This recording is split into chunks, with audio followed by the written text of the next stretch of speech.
Alrighty, hello everyone, and welcome to another episode of Mortal Citizens. I'm your host Luke Dadhammer, and thank you for joining me once again. We're here to talk about Cities of Sigmar, all things Cities of Sigmar. And in particular today, we're going to be chatting about Anvilguard and competitive Anvilguard. I think I've rocked onto a list that might do well at events.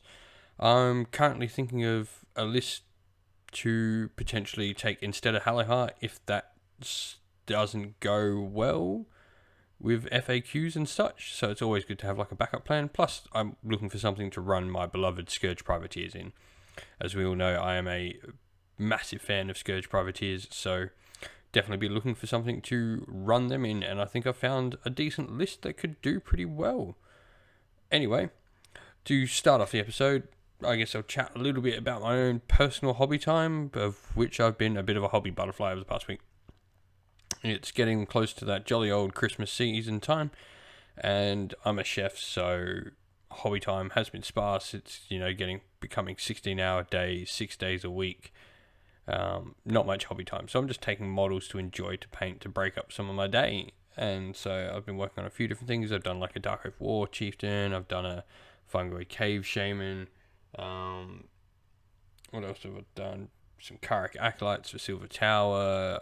I started on an Arch Warlock for some Skaven. I've just been working on a bunch of different stuff. I've got a Goblin. I even painted like a what I call it, Eastland Captain for Warhammer Middle-earth. And yeah, just been doing that sort of stuff in my hobby time. Not a lot of progress really with much. I've got some time off over the Christmas period soon though, so be hoping to get back onto painting up cities and get a fully painted army so I can get some battle reports up on the channel for you all. That's really it. Not much else hobby. It's been a pretty short day, but without further ado, we're just going to quickly take a little break, and then we're going to get right into the meat of this, which is talking competitive Anvilguard. See you all back soon.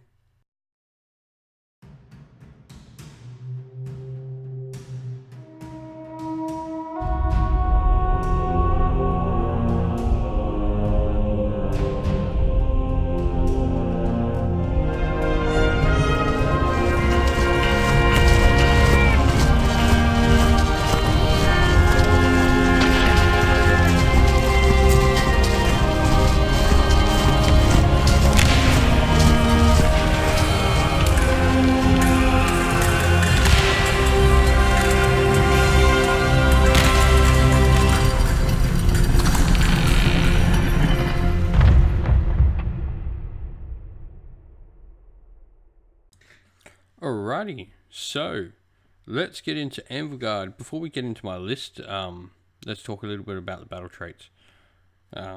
So, first of all, we have On the Shores of the Searing Sea. Now, these are the generic battle traits. We won't go into the Cities of Sigmar battle traits. We should all know them if we're listening to this podcast. If not, bounce back, and you should be able to find them on one of the previous episodes. So, On the Shores of the Searing Sea, an Anvilguard army must be from Akshi. That we know, the Cities of Sigmar are realm locked, and so this one is locked to Akshi, the Realm of Fire. We then have Illicit Dealings, and so the flavor text here: to have power and influence in Anvilguard, one must know the right people in battle. The city's commanders call upon those contacts to give them every advantage they can gain. So when you choose an Anvilguard army, you can profit from one of the following benefits of Illicit Dealings. So the first one is Black Market Bounty. One additional friendly Anvilguard hero can bear an artifact of power from the Anvilguard Artifacts of Power table. So this one has to be an Anvilguard artifact. So if you take this, you have to include one Anvilguard artifact in your army. Dabblings in Sorcery is another option. One additional friendly Anvilguard Dragon, Anvilguard Charybdis, and or Anvilguard Warhydra can have a Drakeblood Curse from the Drakeblood Curses table. Now this was FAQ'd. The dragons do have the dragon keyword. They originally didn't, but they do now. So yeah, don't worry about that. That is FAQ'd. Worth noting here that the Stormcast dragon, Star Drakes are not dragons. I've checked that. I was a little bit disappointed, but well. And then you have Hidden Agents. You receive D3 extra command points. So let's talk a little bit about those. Extra artifacts are always good. Artifacts give you versatility. The Drake Blood Curses is okay. Like, none of them are particularly good, and in the lists I generally run, because I love my Scourge Privateers, I've generally got a battalion. I'm getting 2 anyway. I don't need a third because there's not a third monster available in my lists that can take them. And but consider this: if you take 3, you are taking them all. And then you've got hidden agents, D3 extra command points. Like that is amazing. If you're picking 1, this is the one. There is a command trait that allows you to pick 2, but we'll talk about that later. And then you've got Drake Blood Curses. So if an Anvilguard army includes any dragons, Charybdis, or War Hydras, one of those models has a Drake Blood Curse. Choose which model will have the Drake Blood Curse, and then pick or roll on the Drake Blood Curse table opposite. You can choose 1 additional friendly Anvilguard dragon, Charybdis, War Hydra to have a Drake Blood Curse for each War Squad battalion in your army. So these are mount traits, effectively. A model can have more than 1 Drake Blood Curse, and an army may not include duplicates of the Drake Blood Curse. So we'll get into them in a bit later, but they're okay. We'll go with that. Like, they're a nice additional thing, so you don't lose anything for taking them. Then we have a command ability specific to Anvilguard, which is Make an Example of the Weak. And the flavor text for this is: the champion mercilessly cuts down a faltering warrior, sending a clear message that weakness will not be tolerated. So very much sort of just kills someone off, making sure the rest won't run. So this actually is pretty good for a command ability. You can use this command ability at the start of the battle shock phase. If you do so, pick 1 friendly Anvilguard unit wholly within 12 inch of your Anvilguard hero.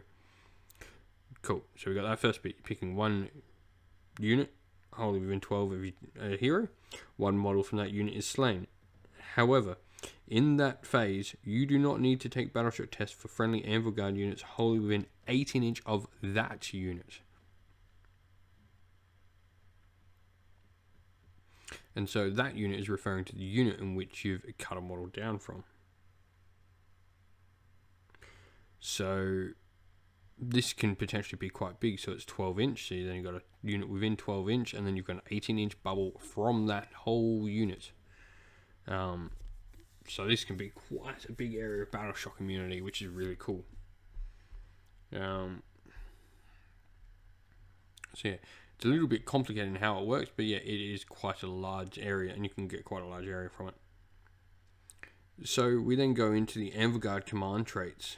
You have Blackfang, a Crime Lord. That's the first one. There's only 3 of these in the book, but that's the same with cities. All of them only have about 3. The only thing that really has 6 is Halihart's Law, but that, it's a magic thing. We also do get 3 Drake Blood Curses, which is something the other cities don't get. So Blackfang Crime Lord is you can pick 2 different benefits of illicit dealings instead of 1. And so this is what I was talking about. If you don't have 3 monsters, you're not going to pick the Dabblings in Sorcery one. So you are going to pick the Anvilguard hero to have an extra artifact, and the hidden agents with the D3 command points. And we'll go into my artifact choices in my list next. This is probably my favourite one. Slayer of Monsters, add 1 to hit and wound rolls of attacks made by the general that target an enemy monster. This would be cool if I didn't want to run my Black Ark Fleetmaster as my general. I really like him as the general because I want the small hero as the general, so I'm getting the general abilities. And then you've got Secretive Warlock. If the general is a wizard, they know all spells from the Lore of Dark Sorcery instead of only 1. If the general is not a wizard, they now know 1 spell from the Lore of Dark Sorcery and can attempt to cast one in their hero phase. Note, they are not a wizard. And this should go into there's a lot that give you things to cast a spell as if you were. It does not make you a wizard. I was asked some questions about this, and yeah, that's how this works. You're not a wizard for any keywords and that, so you don't get any benefits from like Halihard and all that sort of stuff. And we go to the relics of Anvilguard. So these are the artifacts of power that Anvilguard have. They've got the Drake Scale Cloak. Roll a dice each time you allocate a wound or mortal wound to the bearer. On a 5+, it's negated. So this is cool. Nice 5-up shrug. Decent. Venom Fang Blade. You pick one of the bearer's melee weapons. If the unmodified wound roll for an attack made with that weapon is a 6, the attack inflicts D3 mortal wounds on the target in addition to any normal damage. This is decent.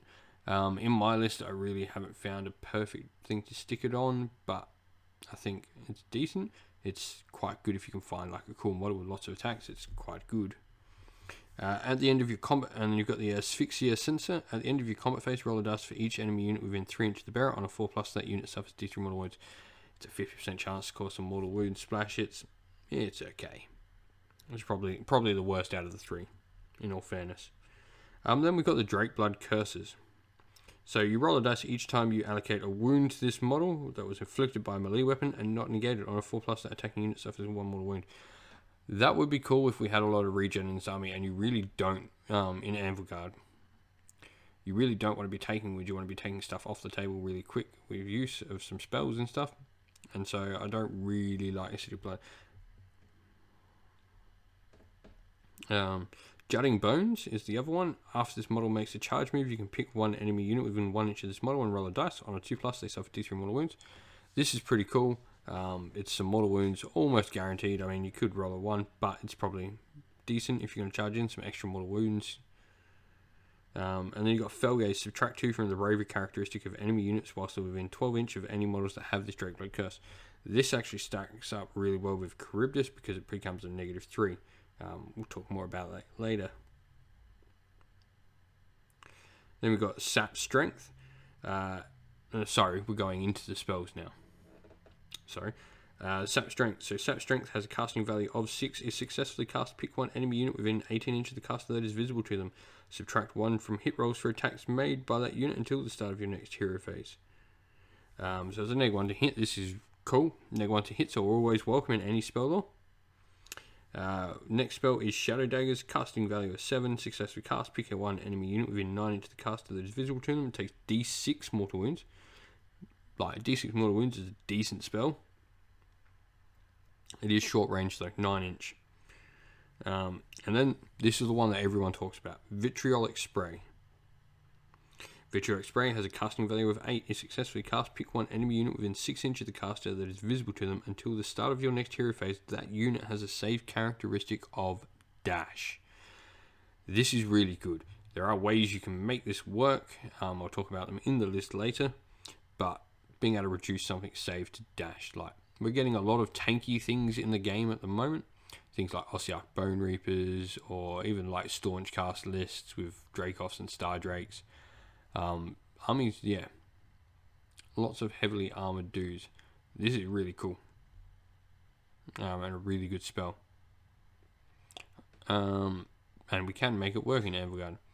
But that's it for the Anvilguard sort of battle trait spells, artifacts, and the Drake Blood Curses and artifacts of power.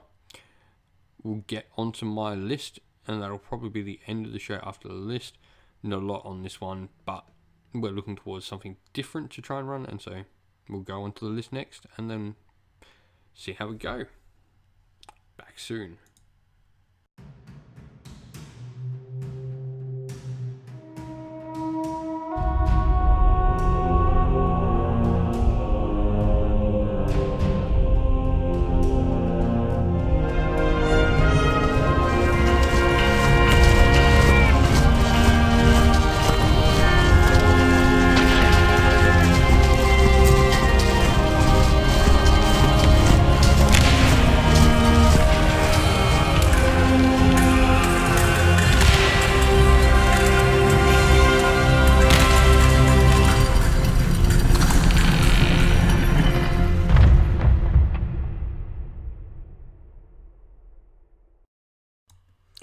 Alright, and we're back. So, this is what I've been working on, guys. As you can see, this is my Anvilguard double monster list, I've dubbed it. And, well, let's have a chat about it. I've got all my little notes and stuff here. So, what the idea was. Well, I wanted to use Anvilguard, I wanted to use Scourge Privateers, and I wanted to make them competitive. Now, this isn't necessarily going to be any top table tournament winning list, but this is going to be, I think, a good list. If I put it on the table, it'll do stuff. And so, what do we have in the list? Well, we'll start around what I based the list off, and that was getting Scourge Privateers in the list. So the important thing was to have the battalion in there, the Charwind Beast Hunters. And so that battalion gives me +1 to wound monsters. That's literally it. And there's a bunch of Scourge Privateer units, so it's made up of 3 units of Black Corsairs, a Charybdis, the 2 units of Scourge Run of Chariots there. and the Black Arc Fleet Master, and they're all wrapped together in the battalion. And so that gives me sort of my core of the army, a couple of potentially high damage output units, and something to go, like, be my hammer in the Scourge Privateers. Now, I was looking at ways to make Scourge Privateers better. And that comes, like, the hard part. They've got a lot of attacks on their model. They can have potentially ranged shots and stuff like that. So, on the basic Corsairs, I decided for the big block, I'm going to have dual hand weapons, and on the smaller blocks, I'm going to have crossbows. The crossbows on the smaller blocks, the reasoning is this just gives them a bit more versatility late game. Allows them to pepper off some shots on some heroes and stuff like that. And the big block with dual hand weapons because I want this unit to be deadly in combat. And we'll show how we make that happen later when we get around to talking about it. The Fleet Master here, well, he's going to be my general. And so he's been given the command trait Black Fang Crime Lord, which allows me to pick 2 of the Illicit Dealings. And for which I picked the Black Market Bounty and the Hidden Agents. So this is the D3 extra command points and the extra artifact. I don't need the extra monster trait because I've got a battalion in the list, and so that gives me the 2 I need.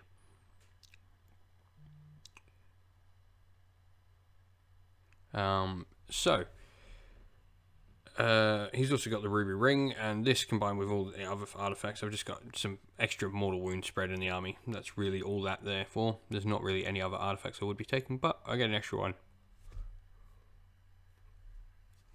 And so he's there. His command ability is giving +1 attack to Scourge Privateer units, so he's making those Corsairs with dual hand weapons. Because I've actually got 2 separate weapon profiles, each weapon profile gets an extra attack. And therefore they have 4 attacks each all of a sudden, so that's quite good. No rend, but they're hitting on 3s or 4s and wounding on 4s and 3s against monsters. They'll actually do some decent damage. You can even use the extra command ability to put rerolls to hit, of which I'll have some decent amount of command points in the army because I've got the battalion and I get D3 to start with. Let's talk. So that's the Scourge Privateers, really. There's not much more to that. We'll get onto the combo with them in a sec when I talk about what I've included in the list. Let's run through the rest of the stuff in the battalion. The next thing is the Charybdis. So what I've done with the Charybdis is I've given it the mount trait Fel Gaze. And so what this one does is gives a -2 bravery bubble around it. This actually combines with the Charybdis already having a -1 bravery bubble, so that Charybdis is actually providing -3 bravery. Now, I understand while bravery isn't necessarily an issue in Age of Sigmar, -3 does become quite a significant impact, and it means your opponent can't be will be forced into spending command points for Inspiring Presence. Now, whether or not they have an abundance is a completely different story. However, -3 means that they're failing most of the battleship tests if they have to take them, so they're having to spend command points. It's not necessarily that you're actually going to run anything off the board, it's that you're actually forcing your opponent to choose to spend command points or see units potentially die. So it has its potential there. The Charybdis also has a 4-up save, which for a monster is decent. I'm not going to try to sugarcoat it. It's probably the best. This is probably the best way to run a Charybdis. They're still not great, but I want to put one in the list because I love my Scourge Privateers and I want to get one. I think this is the best way you could possibly use one, is giving it Fel Gaze. So that leads us on to the last unit, and actually something that got a considerable buff and probably one of the best units in the actual Cities of Sigmar book, and that is the Scourge Run of Chariots. I always loved them in the old for their potential spiking ability. I've taken down things like Archaon and Vampire Lords and Zombie Dragons and Terrorgeists and bunches of other stuff. However, these have gotten quite a considerable boost, because no longer is it just a 6 to wound that does D6 damage and D3. It's doing D3 mortal wounds. They've got 2 shots now with a harpoon instead of 1. They got considerably better. And so with that, I've decided to go full in on them and take 2 units of 3. These will provide some serious threat because they do have quite a high movement value. I believe it's 12 or 14. Correct me if I'm wrong. And they've also got an 18-inch range on those harpoons. So they've got some serious threat range on them. And they can pack out some serious damage. So these will be sort of the things that keep my opponent in check. Because a unit of 3 of them will probably take out a character that wanders too far away. The commander in this is also getting +1 to hit. So yeah, I mean, and if need be comes to it, they can charge late game because they've got a decent amount of attacks. I think they've got 6 or 8 attacks per profile, and then you're adding a lot of attacks that they potentially have 10 or 12 attacks on their profile. So they can take out a character late game as well, if needed. I mean, that's always important to think of. It's thinking what a unit can do when it's late in a game. You've not got much left. Your big stuff's been removed, or stuff that you would normally send into combat has been removed. What can your bits and pieces of the army do late game? And like I said, that's a reason for taking the crossbows on the smaller units of Corsairs, because once those screens have done their job, if they've actually survived, no one's actually going to try and kill a screen. It doesn't matter. And so they're going to actually have some potential ability to do stuff. And the same with these chariots. You're potentially going to have the ability to do something late game with them, because they've got quite a big threat range. So it's a lone character holding an objective. These guys could actually charge in and potentially knock that character off. Or even contest the objective, or even claim it. There's 3 of them. They're in units. They also have quite big base sizes, so if you put them on, your opponent actually can't get chaff-in of 10-man units, because you could triangle out the objective pretty well and shield it pretty well with large bases.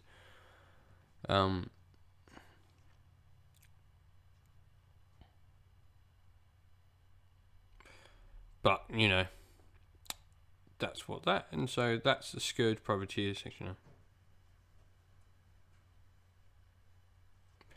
So, let's talk about the bits and pieces that I've added around the Scourge Privateers. And what we've done with them. So, these bits and pieces around, well, first of all, I wanted to make some of the stuff in the battalion work. And so we're going back to the Blackout Corsairs and how we get some value out of their attacks. And so for this we need 2 wizards and an Umbral Spell Portal. So, one of the wizards is the Dark Oak Sorceress. Now, I know I haven't taken any Darkened Covens in the army, but she's in there because she still has a -1 to hit spell. It has D3 mortals, and that's pretty good.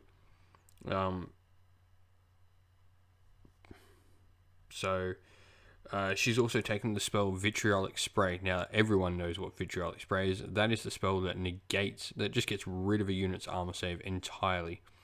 It is fantastic. However, it has a 6-inch range, and that's why we need the spell portal in here to extend that range. However, she is only a 1-cast wizard in Anvilguard, and I had to keep reminding myself this, having played Hallowheart for quite some time. But, so we now need another wizard in there. And so we've gone for a battle mage. We're taking a Gurish battle mage, so Realm of Beasts. That's for his +2 to run and charge spell. That is such a good spell on Wiston's Wild Form. And then we're going to give him Sap Strength, which is another -1 to hit spell. So we're putting some minuses in here for some debuff potential in the list. These spells might not go off. It's not a potentially strong. However, we can make sure that spell portal goes off and this combo works. And so the combo is the battle mage will cast up the spell portal, and the sorceress will cast Vitriolic Spray through the spell portal at what needs to be killed. And that's sort of the combo there. Potentially I might try and squeeze a Soul Screen Bridge into this list. I don't know how I would get it in. Maybe going to have to drop one of the units of chariots down and take out the jaws, which is just in there because I'm trying to fill points and sort of continue on the bravery debuff side of things. But yeah, so that's their idea. And so they make that Scourge Privateer unit. All of a sudden, those 40 attacks, 3s to hit, re-rolling 1s, and then 4s to wound become quite a decent unit, and they will actually mincemeat quite a lot of stuff. It's hard to shift units will actually get removed on them. So, what do we do next? And so now we come to the part of the list where we start talking about the double monster. So, first of all, we're going to take a Dreadnought on Black Dragon. He is quite tanky. He's got a 3-up save when he has that shield, and he can get. So we're going to give him the Drake Scale Cloak, which gives him the 5-up after save. He's going to have the Mount Train Jutting Bones, so he does D3 mortal wounds on the charge. And yeah, so that's going to be him. He's quite tanky. He's more armor save tanky than after save tanky, but that's what we're going for here. And then we're going to take an Anointed on Frostheart. They're super tanky, as everyone knows they are. And he's going to have the Venom Fang Blade. Sorry, completely mucked up the name there. Venom Fang Blade. And that's going to be his little weapon, so he's going to have some more attacks and potential some mortal wound, but he's there to really tank. And both these monsters there are really set there to tie up some big units with some hard to shift pieces. And so then there's just, at the end there's just a Ravnak's Jaws added in that's damaged mortal wounds, but it also provides minus 1 bravery to stuff that it hits. So we're just trying to combine that with the Charybdis. Potentially might do something. We might see some other things, and maybe a Palisade or Shackles potentially, or Shards of Valagar or something like that. But that's what we're going with. And so this is the start. This is going to be the first list that I write. For Anvilguard, with Scourge Privateers as its sort of core, we're going to see how this goes. Hoping to get some games in with it. Might have to proxy the Phoenix, because it's one of the few models I don't actually own for cities, surprisingly. It's one of the best mixed order pieces, and I didn't own it. So, yeah.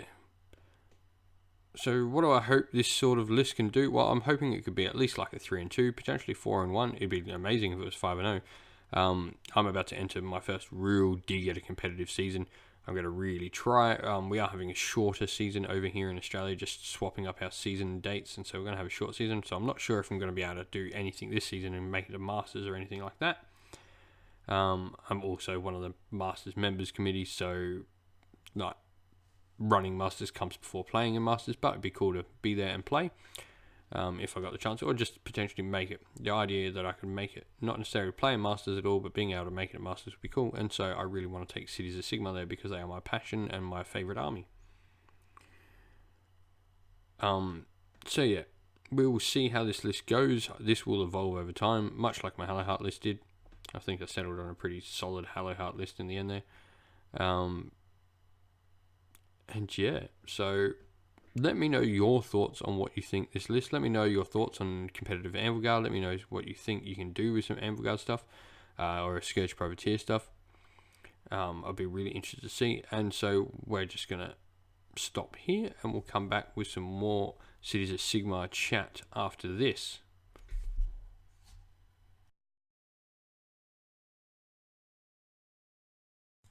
Hey guys, thanks for watching this episode of Mortal Citizens. I hope it's been somewhat helpful and somewhat inspirational to you all.